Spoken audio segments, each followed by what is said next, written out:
In the days before the Great Rebellion, there were those among the Watchers who remained steadfast in their divine charge. These were Uriel, Raphael, Raguel, Michael, Sarakiel, Gabriel, and Ramiel, a cherub of great wisdom. They, like the others, had been appointed by the Almighty to watch over the earth and its inhabitants. They descended frequently, moving among men, ensuring that the will of the Most High was fulfilled. These 7 were faithful and true, never wavering from their mission. At that time, all the Watchers walked as brothers, both those who would remain faithful and those who would later fall. Azazel, Samiaza, and many others had not yet strayed, and they too moved among men, watching and learning.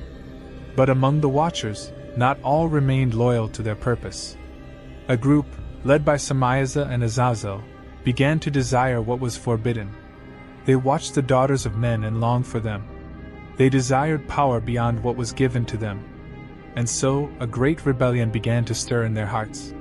The faithful Watchers could sense the change in their brethren. There were whispers in the heavens and on earth.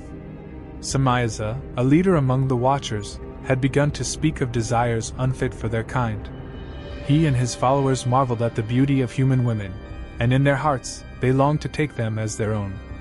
Azazel, filled with ambition, spoke of sharing with men the hidden knowledge of heaven, of crafting weapons, and teaching arts forbidden to humankind. One fateful night, Samiaza called a secret meeting on Mount Hermon, a towering peak that overlooked the lands of men. They gathered others to themselves, 200 in all, those whose hearts burned with longing and pride.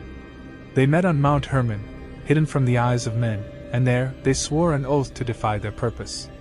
They bound themselves to one another, agreeing to descend and take for themselves the daughters of men, to teach them the forbidden knowledge, and to build for themselves a dominion upon the earth.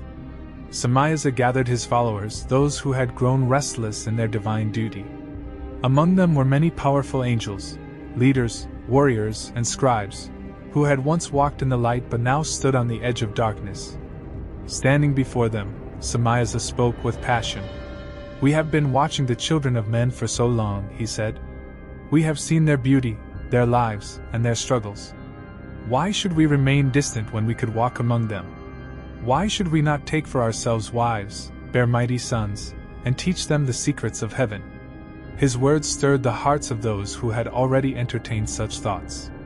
Then Azazel, the most cunning among them, stepped forward.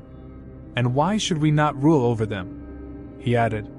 "We possess knowledge beyond their understanding. We could teach them the secrets of metal, of war, and of sorcery.